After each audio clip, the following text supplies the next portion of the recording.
School हंसी खुशी, छोटी छोटी खुशियों और शेयर किए हुए सीक्रेट्स और टिफिन बॉक्स से बनी दोस्ती की दुनिया थी। कॉलेज ने आज़ादी दी, नए चेहरों, विचारों और कैंटीन में देर रात तक की डिबेट्स का बवंडर, जहां मैंने सच में खुद को खोजा। मैं अजय महसूस कर रही थी, दोस्तों और सपनों से घिरी हुई। कभी सोचा भी नहीं था कि जिंदगी कितनी जल्दी बदल सकती है। कॉलेज में वह चुपचाप मेरी जिंदगी में आया, पहले एक दोस्त के तौर पर, फिर कुछ और बनकर। देर रात की बातों और शेयर किए हुए सपनों से हमारा रिश्ता गहरा होता गया, जब तक कि हमारे बीच प्यार स्वाभाविक रूप से पनप नहीं गया। हम अलग नहीं हो सकते थे, ये मानते हुए कि हमें एक दुर्लभ कहानी वाला प्यार मिल गया है। मैंने कभी नहीं सोचा था कि दिल टूटेगा। धीरे धीरे दूरी बढ़ती गई, उसके मैसेज छोटे होते गए, हमारी हंसी फीकी पड़ गई और मैंने महसूस किया कि वह मुझसे दूर होता जा रहा है। मैंने चीजें ठीक करने की कोशिश की, लेकिन वह गर्माहट जा चुकी थी। सच्चाई ने जोर से मारा, वह किसी और के साथ था। धोखे ने मेरी दुनिया तोड़ दी। जिस इंसान पर मैंने सबसे ज्यादा भरोसा किया था, उसने मेरा दिल तोड़ दिया था। हमारी फेरी टेल एक दर्दनाक बहस और खोखली माफी के साथ खत्म हो गई। मैं अकेली रह गई, जो कभी था उसके खंडहरों से घिरी हुई। दिल टूटने ने मुझे घेर लिया था, जैसे मेरी पूरी दुनिया अचानक थम गई हो। हर सांस भारी लग रही थी और दिल में एक खालीपन सा महसूस हो रहा था, जिसे शब्दों में बयां करना मुश्किल था। हर याद, हर जगह दर्द का जरिया बन गई थी। वो जगह जहां कभी हंसी गूंजी थी, अब सन्नाटे में डूब गई थी। हर कोना, हर रास्ता बीते लम्हों की कसक दिला रहा था। मैंने खुद को दोषी ठहराया, अपनी आत्ममूल्य खो दी और दुनिया से कट गई। ऐसा लगने लगा जैसे मैं अकेली हूं और कोई मेरी तकलीफ समझ ही नहीं सकता। मेरे अंदर गुस्सा और उदासी लड़ रही थी और आगे बढ़ना नामुमकिन लग रहा था। कभी कभी तो खुद से भी नाराजगी होने लगी थी, क्यों मैं इतनी कमजोर पड़ गई। लेकिन एक दिन मैंने अपनी परछाई देखी और महसूस किया कि मैं इस दर्द से कहीं ज्यादा थी। मेरी पहचान सिर्फ मेरे टूटे हुए दिल से नहीं थी, बल्कि मेरी हिम्मत और जज्बे से भी थी। एक छोटी सी आवाज ने मुझे लड़ने के लिए, अपनी जिंदगी वापस पाने के लिए उकसाया। उस आवाज ने कहा, तुम फिर से मुस्कुरा सकती हो, बस एक कोशिश और करो। ये ठीक होने की दिशा में पहला कदम था, भले ही आगे का सफर डॉन्टिंग लग रहा था। डर था कि फिर से टूट न जाऊं, लेकिन उम्मीद भी थी कि शायद सब ठीक हो जाएगा। मैंने चीजों को समेटना शुरू करने का फैसला किया। हर छोटी कोशिश, हर नया दिन मुझे खुद से थोड़ा और जोड़ने लगा। यही शुरुआत थी खुद को फिर से खोजने की।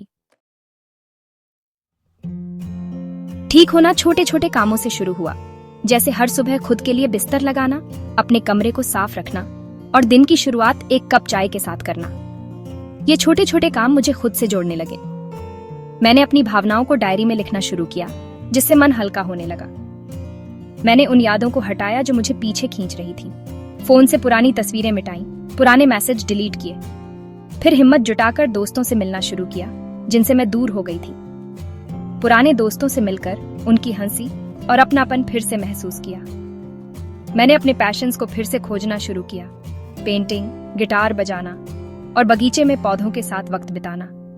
इन सब ने मुझे खुद से मिलवाया और मेरी रचनात्मकता को फिर से जगाया। धीरे धीरे स्टेज मेरा सेफ जोन बन गया। वहां खड़े होकर मैंने अपनी आवाज को फिर से पाया और खुद पर भरोसा करना सीखा। हर बार जब मैंने मंच पर बोलना शुरू किया, तो आत्मविश्वास की एक नई लहर आई। लोगों के सामने अपनी बात रखना मेरे लिए खुद को पहचानने का जरिया बन गया। मैंने खुद को माफ किया। ये माफी किसी और के लिए नहीं थी, बल्कि मेरे अपने दिल के लिए थी। मैंने अपने आप को समझा और खुद को अपनाया।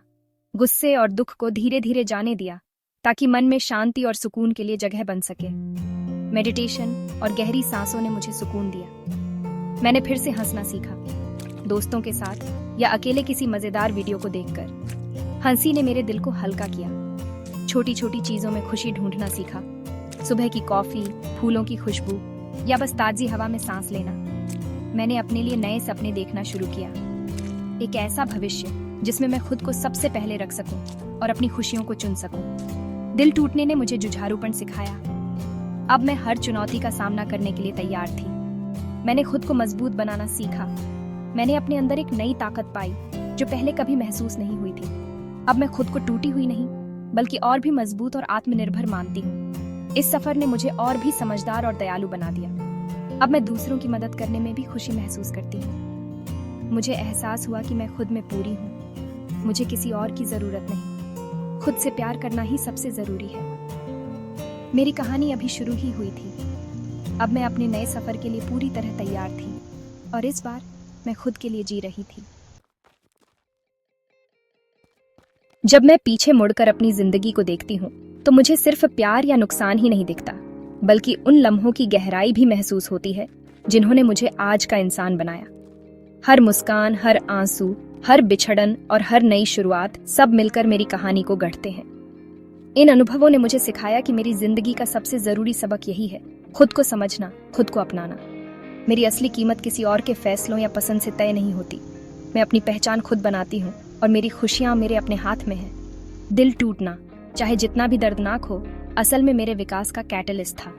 उस दर्द ने मुझे खुद से मिलवाया, मुझे मजबूत बनाया। ये किसी भी तरह से मेरी कहानी का अंत नहीं था, बल्कि एक नई शुरुआत थी, एक नया चैप्टर जिसमें मैं खुद को फिर से खोज रही थी। अगर आप भी कभी किसी दुख में डूबे हैं तो जान लीजिए, आपका दर्द असली है, आपकी भावनाएं मायने रखती हैं। लेकिन याद रखिए, ये दुख आपकी पूरी कहानी नहीं है, आप इससे कहीं ज्यादा हैं। सबसे बड़ा प्यार वही है जो आप खुद से करते हैं। जब आप खुद को अपनाते हैं तो दुनिया की कोई भी मुश्किल आपको तोड़ नहीं सकती।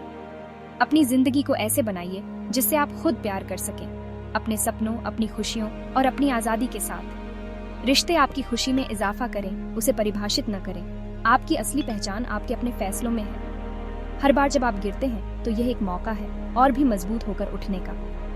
हर ठोकर आपको आगे बढ़ने की हिम्मत देती है।